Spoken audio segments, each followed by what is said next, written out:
Tiger کو اب پہلی بار احساس ہوا کہ یہ غلیظ تنظیم دنیا کو کس تباہی سے ہمکنار کرنے کے عزائم رکھتی ہے۔ یہ ایک شیطانی عمل تھا اور اس سفلی عمل سے وہ لوگ ایک نئے شیطان کی پیدائش کا اہتمام کر رہے تھے۔ یہ ایک طرح کی دیوانگی تھی۔ ٹائیگر کو اپنی نسوں میں کھولتا ہوا لاوا دوڑتا ہوا محسوس ہونے لگا۔ قافلہ مصنوعی غاروں کے دہانوں کے سامنے سے گزرتا رہا۔ ان کھلے غاروں کے اندر کا ایک ایک منظر ٹائیگر کی روح تک کو لرزانے کے لیے کافی تھا۔ اس کی گردن پر پسینہ چھوٹ نکلا اور رونگٹے کھڑے ہو گئے۔ بالآخر یہ راستہ ایک وسیع و عریض غار تک پہنچ گیا۔ اس غار کی دیواریں خالص سونے کے پتھروں سے مزین تھیں۔ فرش پر درندوں کی بیش قیمت کھالوں کا قالین بچھا ہوا تھا۔ درمیان ایک قربان گاہ تھی جس کا ہر حصہ سرخ روشنی میں یوں نہایا ہوا تھا جیسے وہاں خون ہی خون پھیلا ہوا ہو۔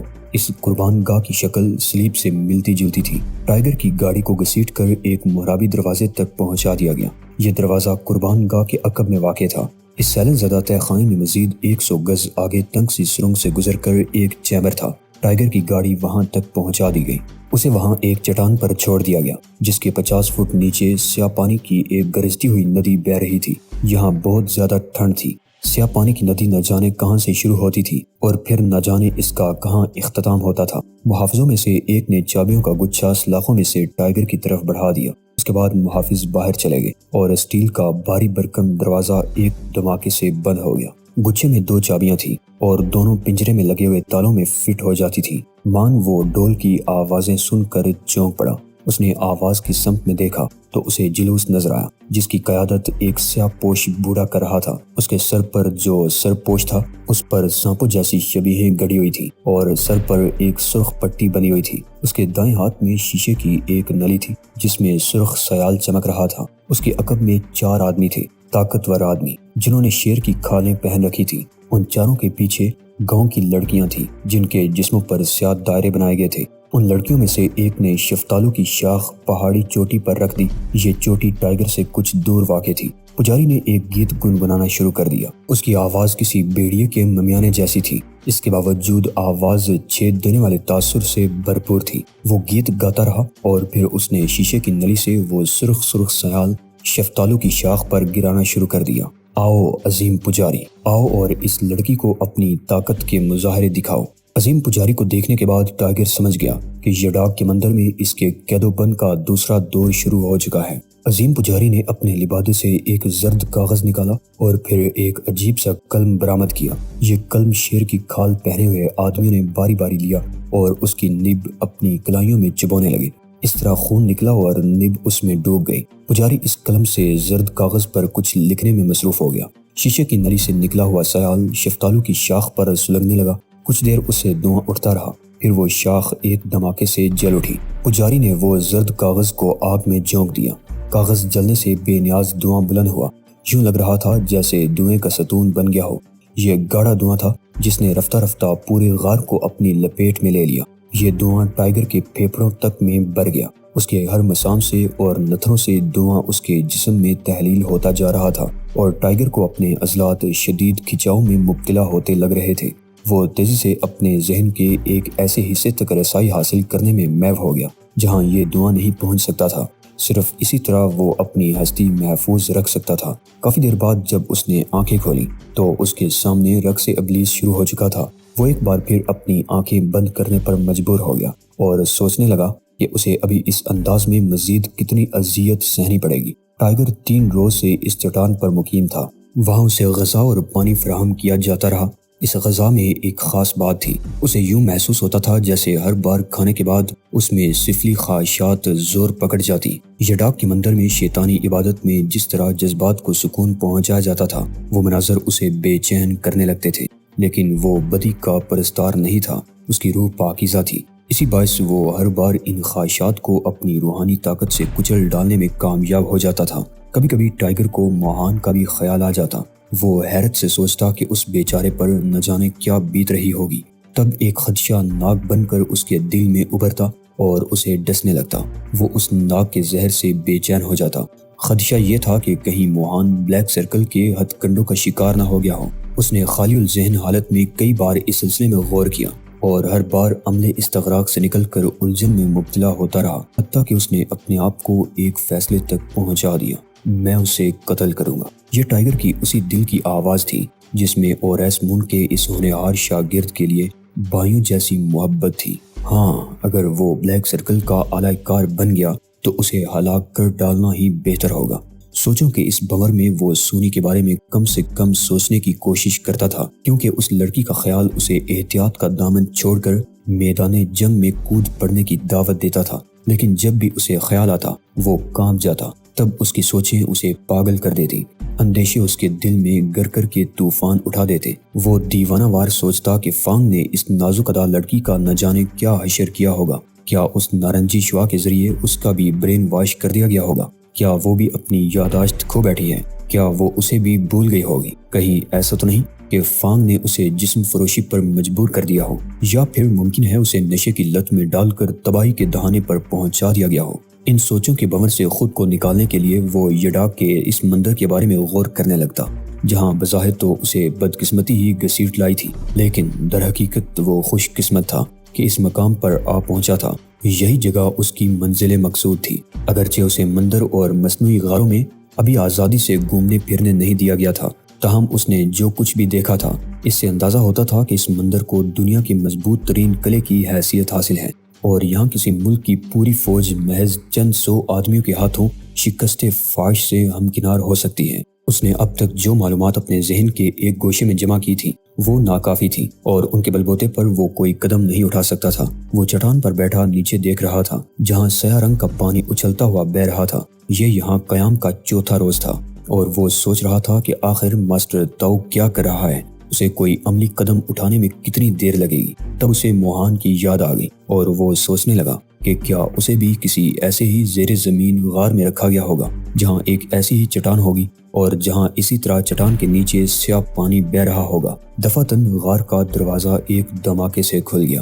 یہ دروازہ ٹائیگر کے عقب میں واقع تھا۔ اس نے گردن موڑے بغیر محسوس کر لیا کہ اندر آنے والے تعداد میں 2 ہیں۔ ان میں سے ایک برازو تھا اور دوسرا کاشی تھا، وہی ہندو کنگ فو ماسٹر جو اس کے ہاتھوں مرتے مرتے بچ گیا تھا۔ اب بے حس و بے حرکت بیٹھا رہنا مصلحت کے خلاف تھا، کیونکہ آوازوں سے غار گونج اٹھا تھا۔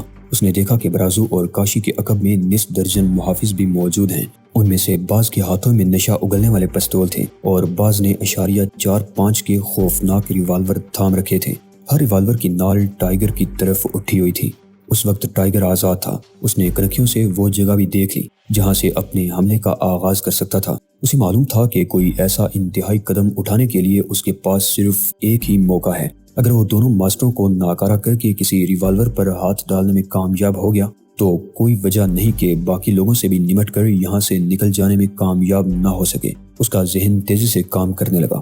وہ جنگ کی امکانی حالتوں کا جائزہ لینے لگا۔ ذہن ہی ذہن میں اس نے متوقع جنگ شروع کی، داؤ پیچ آزمائے اور پھر نتیجے پر غور کیا تو اندازہ ہوا کہ فی الحال خاموش رہنا ہی اس کے حق میں ہے۔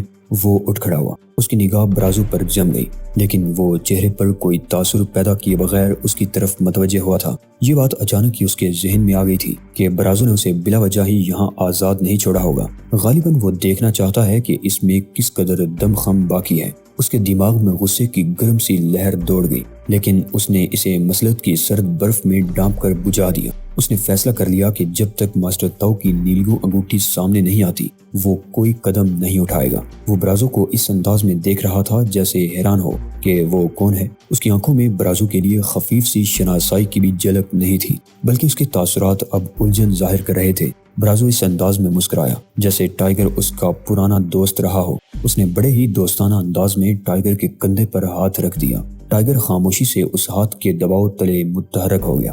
برازو اس کے کندھے پر ہاتھ رکھے اسے غار سے باہر لے جا رہا تھا۔ ٹائیگر خاموشی سے چلتا رہا۔ برازو کا ساتھی کاشی اور نصف درجن محافظ اس کے اطراف میں چل رہے تھے۔ ان میں سے ہر ایک اپنی جگہ چوکنا تھا۔ ٹائیگر کا خیال تھا کہ برازو اسے دائیں سمت واقع قربان گاہ کی جانب لے جائے گا، لیکن خلاف توقع وہ بائیں طرف گھوم گیا۔ اس طرف سے ایک راستہ پہاڑ کے درمیانی حصے کی طرف جاتا تھا۔ چلتے چلتے وہ اسٹیل کے ایک بھاری بھرکم دروازے پر جا پہنچے۔ اس کے پہلو میں ایک بٹن لگا ہوا تھا۔ برازو نے بٹن دبا دیا۔ چند سیکنڈ بعد دروازہ ایک جھٹکے سے کھل گیا، جیسے بٹن نے کسی میکانزم کو چھیڑ دیا تھا۔ اندر اسٹیل کا ایک پلیٹ فارم تھا۔ اس چٹانی کمرے میں قدم رکھتے ہی ٹائیگر کی آنکھیں چندے آ گئیں۔ سفید سفید روشنیوں کی تیزی نے وقتی طور پر اس کی بصارت کو متاثر کر دیا۔ ہزاروں کی تعداد میں مصنوعی بلبوں کی روشنی ناقابل برداشت تھی۔ یہ بلب حرارت مہیا کرتے تھے اور ان کے نیچے ایک وسیع و عریض کھیت نظر آ رہا تھا جس میں پوست کے ان گنت پودے لگے ہوئے تھے۔ لیبارٹری میں کام کرنے والوں جیسے سفید کوٹوں میں ملبوس کئی آدمی اس کھیت میں پوست کے ڈوڈے چن رہے تھے۔ یہ ایک انڈر گراؤنڈ نرسری تھی۔ ٹائیگر نے بڑی مشکل سے خود کو چونکنے سے محفوظ رکھا تھا۔ اس کا جسم ٹھنڈے ٹھنڈے پسینے میں بھیگنے لگا۔ یہ زیر زمین تجربہ گاہ بڑی کامیابی سے افیون کی کاشت کر رہی تھی۔ ٹائیگر حیران تھا کہ ان پہاڑوں میں ایسے اور نہ جانے کتنے کھیت ہوں گے اور ان میں نہ جانے کتنی افیون پیدا ہوتی ہوگی۔ اچانک اس کے کندھے پر برازو کے ہاتھ کی گرفت بڑھ گئی۔ برازو سے گھما کر واپس دروازے کی طرف لے جا رہا تھا۔ ٹائیگر سمجھ گیا کہ اسے یہاں کیوں لایا گیا تھا۔ وہ اس کا رد عمل جاننا چاہتے تھے، لیکن ٹائیگر اس امتحان میں کامیاب رہا تھا۔ اس نے حیرت ظاہر نہیں کی تھی، بلکہ یوں ظاہر کر رہا تھا جیسے وہاں کے منظر سے اسے کوئی دلچسپی ہی نہ رہی ہو۔ ٹائیگر دل ہی دل میں خوش بھی تھا کہ بالآخر وہ ان کے نزدیک اس حد تک قابل اعتماد ہو گیا ہے کہ وہ اسے نئی دنیا سے متعارف کرانے پر مجبور ہو گئے ہیں۔ اس نے بڑی ذہانت سے کام لے کر اس مقام کا نقشہ اپنی یادداشت میں محفوظ کر لیا۔ برازو سے ساتھ لے کر آگے بڑھ گیا۔ اسی راستے پر مزید 100 قدم چلنے کے بعد وہ ایک اور دروازے کے سامنے پہنچ گئے۔ اس مصنوعی غار میں داخل ہونے پر ایک اور منظر دکھائی دیا۔ اگر ٹائیغر محتاط نہ ہوتا تو یہاں یقیناً مار کھا جاتا، لیکن اس نے اپنی حسیات سے کام لے کر اپنے اعصاب کو بے حد ڈھیلا کر دیا تھا، اور اب کوئی بڑے سے بڑا اور چونکا دینے والا منظر بھی اسے متاثر نہیں کر سکتا تھا۔ اس مصنوعی غار کی دیواروں پر انگنت مشعلیں روشن تھیں۔ یہاں ایک پلیٹ فارم پر شیطان کا مجسمہ رکھا ہوا تھا۔ اس مجسمے کے پہلو میں اوریسمون کا شاگرد موہان ایک حسین لڑکی کے ساتھ کھڑا تھا۔ دونوں شیر کی کھال میں لپٹے ہوئے تھے۔ ٹائیگر نے برازو کی نگاہوں کو اپنے اوپر محسوس کیا۔ غالباً وہ یہ دیکھنا چاہتا تھا کہ وہ اپنے دوست کو پہچان چکا ہے یا نہیں۔ ٹائیگر نے اسے یہاں بھی بری طرح مایوس کیا۔ اس نے شناسائی کا ہلکا سا بھی تاثر نہیں دیا تھا۔ ایک بار پھر برازو کے ہاتھ کی گرفت اس کے کندھے پر بڑھ گئی۔ اب وہ اسے ایک چمکدار کرسی کی طرف لے جا رہا تھا جو ایک چٹان سے منسلک کر دی گئی تھی۔ ہاتھ کا دباؤ پا کر ٹائیگر اس کرسی پر بیٹھ گیا اور کنکیوں سے لڑکی کو دیکھنے لگا۔ لڑکی سے نگاہ ہٹا کر وہ موہان کی طرف سرسری نگاہ سے دیکھنے لگا۔ پھر وہ برازو کی طرف متوجہ ہو گیا جو اس کی کلائیاں کرسی سے باندھ رہا تھا۔ اس کے بعد ٹائیگر کے دونوں ٹخنے بھی باندھ دیے گئے۔ ٹائیگر کو اب اندازہ ہو گیا تھا کہ وہ اگر چاہے تو اس منظر سے فرار ہو سکتا ہے، لیکن اس میں کچھ وقت لگ سکتا ہے۔ یہ ارادہ ذہن سے جھٹک کر اس نے استغراقی کیفیت خود پر طاری کرنی شروع کر دی، کیونکہ وہ دیکھ رہا تھا کہ برازو اسے کسی نئے امتحان سے دوچار کرنے کی تیاری میں مصروف ہے۔ ٹائیگر کی نگاہ عظیم پجاری پر گئی جو کالے جادو کا کوئی قدیم ماہر لگ رہا تھا۔ وہ خالی نظروں سے اس کی طرف دیکھتا رہا۔ اچانک وہ سامنے سے ہٹ گیا تو اس کے عقب سے ایئر ہوسٹس جین کراس کا جسم نظر آنے لگا۔ اس کی حالت دیکھ کر ٹائیگر کو دل ہی دل میں بے حد افسوس ہوا۔ یوں محسوس ہو رہا تھا جیسے وہ یہ بھی نہیں جانتی کہ اس وقت کہاں ہے اور کس حالت میں ہے۔ اس کے دونوں بازو بے جان سے پہلوؤں میں لٹکے ہوئے تھے اور وہ ایک ایسی لاش محسوس ہو رہی تھی جس کی آنکھیں مرنے کے بعد بھی کھلی رہ گئی ہوں۔ وہ خلا میں گو رہی تھی۔ اس کا حسین چہرہ مرجھا گیا تھا۔ دفعتاً ٹائیگر کو محسوس ہوا کہ وہ جس کرسی پر بندھا ہوا ہے اس میں کوئی خاص بات ہے، اور پھر اسے جس انداز میں باندھا گیا تھا وہ بھی بلا وجہ نہیں تھا۔ کرسی کی داد چمکدار تھی اور یوں لگ رہا تھا جیسے وہ پگھل کر اس کے جسم میں سرایت کرتی جا رہی ہو۔ مان پجاری نے جین کراس کو اشارہ کیا۔ وہ کسی معمول کی طرح اس اشارے پر قریبی پیال پر دراز ہو گئی۔ پجاری جھک کر اس کے ہاتھ پیروں کو باندھنے میں مصروف ہو گیا۔ ٹائیگر یہ سوچے بغیر نہ رہ سکا کہ کیا ان لوگوں نے سونی کے ساتھ بھی ایسا ہی سلوک کیا ہوگا۔ اس کے دل کی گہرائیوں میں غصے کا لاوا پکنے لگا، لیکن اس نے یہ تصور ذہن سے جھٹک کر بے خیالی کی نادیدہ دھند اپنے ذہن پر طاری کرنی شروع کر دی۔ اس وقت وہ کسی کٹھن ترین امتحان سے گزرنے والا تھا اور وہ اس کے لیے پوری طرح تیار رہنا چاہتا تھا۔ اس نے خالی نظروں سے وہاں موجود ہر شخص کو دیکھا، سوائے خود اس کے سبھی جانتے تھے کہ اس کے ساتھ کیا ہونے والا ہے، حتیٰ کہ موہان بھی اس سے بے خبر نہیں تھا، اور اس کا دماغ ایک بار پھر کھولنے لگا۔ اس نے سوچا کہ کیا موہان بھی ان لوگوں کا غلام بن گیا ہے؟ کیا وہ بھی جین کو اس طرح قتل کر دے گا جس طرح کا منظر اس نے ایک غار میں دیکھا؟ اس نے فیصلہ کر لیا کہ اگر ایسا ہوا تو وہ موہان کو زندہ نہیں چھوڑے گا۔ اچانک اس کی نگاہ ایک میو جوان پر پڑی اور پھر اسے بوڑھے پجاری کا اشارہ دکھائی دیا۔ اس کے ساتھ ہی آہستہ اس نے اپنی آنکھیں بند کر لی۔ اس کا دل چیخ اٹھا تھا اور جو کچھ بھی اس کی نگاہوں کے سامنے کیا جا رہا تھا اسے دیکھنے کی اس میں تاب نہیں تھی۔ ٹائگر زیادہ دیر آنکھیں بند نہ رکھ سکا۔ اس کے قلب و ذہن پر نفرت آمیز تجسس کا غلبہ تھا۔ وہ اس آتش انتقام کو بجھانے کے لیے ہی دنیا کے اس بعید ترین حصے تک آنے پر مجبور ہوا تھا۔ یہ الگ بات ہے کہ آتش انتقام بعد میں ایک ایسی آگ کا روپ دھار گئی تھی جس میں وہ فانگ کے ساتھ ساتھ ان سب لوگوں کو بھی بسم کر ڈالنا چاہتا تھا جو دنیا بھر میں معصوم اور بے ضرر لوگوں کے جسموں میں افیون کا زہر گھول رہے تھے۔ اس نے آنکھیں کھول دی۔ اس کا چہرہ سپاٹ تھا اور آنکھیں ساکت تھیں۔ دیکھنے والوں کو وہ ایک ایسا مجسمہ ہی لگ رہا تھا جسے کرسی پر بٹھا کر باندھ دیا گیا ہو۔ ٹائگر کے سامنے ایئر ہوسٹس جین کراس چمکدار فرش پر پیال کے تنکوں میں ڈوبی ہوئی دراز تھی اور اسی فرش پر اوریس مون کا ہونہار شاگرد موہان بھی موجود تھا۔ میو قبیلے کا نوجوان اس سے کچھ فاصلے پر بے حرکت کھڑا اسے یوں گو رہا تھا جیسے موقع ملتے ہی اس کا ریشہ ریشہ الگ کر ڈالے گا۔ ان کے درمیان عظیم پجاری اجلے شیطانی بنا کھڑا تھا، تماشائیوں میں برازو پیش تھا۔ اس کی نگاہ ٹائگر پر منجمد تھی جیسے اسے چمکیلے فرش پر کھیلے جانے والے درندگی آمیز ڈرامے سے کوئی دلچسپی نہ ہو اور اسے صرف ٹائگر کے تاثرات سے دلچسپی ہو۔ لیکن ٹائگر اسے اب بھی مایوسی کر رہا تھا۔ یک عظیم پجاری کا جسم حرکت میں آ گیا۔ 2 قدم چل کر وہ بڑے ہی ڈرامائی انداز میں رک گیا۔ پھر اس نے باری باری اپنے دائیں بائیں کھڑے موہان اور میو نوجوان پر نگاہ ڈالی۔ دونوں یوں ایستادہ تھے جیسے عظیم پجاری کے اشارے کا انتظار کر رہے ہوں۔ پجاری کی نگاہ اب ایئر ہوسٹس پر جمی ہوئی تھی جو پیال پر جاگتی آنکھوں لیکن سوئے ہوئے ذہن کے ساتھ اپنی قسمت کا فیصلہ ہونے کا انتظار کر رہی تھی۔ یہ عورت، پجاری نے جین کراس کی طرف انگلی سے اشارہ کرتے ہوئے کہا، تم دونوں میں سے کسی ایک کا انتظار کر رہی ہے اور وہ خوش نصیب کون ہے اس کا فیصلہ تم دونوں آپس میں کرو گے۔ یہ کہہ کر وہ ماربل کے چکنے فرش پر چلتا ہوا پیچھے ہٹ گیا۔ میو نوجوان آہستہ آہستہ گھوم کر موہان کی طرف براہ راست متوجہ ہو گیا۔ اس کی اولین حرکت سے ہی ٹائگر کو اندازہ ہو گیا کہ وہ کنگ فو فائٹر نہیں ہے۔ یہ انداز کسی فائٹر کا ہرگز نہیں ہو سکتا۔ پھر وہ کمر سے آدھے دڑ کے ساتھ سامنے کی جانب جھک گیا۔ اس کے دونوں ہاتھ اطراف میں پھیل کر سینے کے سامنے آ گئے۔ اس کی انگلیاں آہنی آنکڑوں کے انداز میں خمیدہ ہو گئیں۔ یوں لگتا تھا جیسے وہ موہان کی بوٹیاں نوچ لینے کا ارادہ کر رہا ہو۔ اس کے انداز میں خفیف سی بے قراری بھی تھی۔ ٹائگر ساکت پتلیوں سے اس کا جائزہ لیتا رہا۔ میو نوجوان کے جسم کا سارا بوجھ اس کے پنجوں پر تھا۔ ٹائگر نے اندازہ لگا لیا کہ وہ ٹھوکریں استعمال کرنے کا عادی نہیں ہے بلکہ اس کی ٹانگیں اس انداز میں حرکت کریں گی جیسے رنگ میں کوئی باکسر اپنے پنجوں پر رقص کرتا ہے۔ اس طرح اس کے بالائی طاقتور دڑ کو سہارا ملنے کے علاوہ کوئی فائدہ نہیں ہوتا۔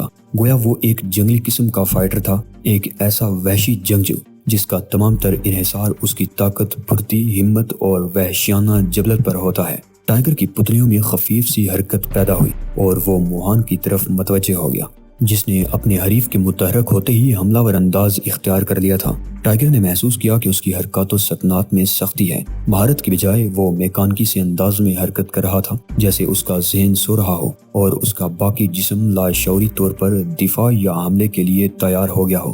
جین کراس جس پیال پر دراز تھی وہاں اس کے پیروں میں ایک پیتل کا برتن رکھا ہوا تھا۔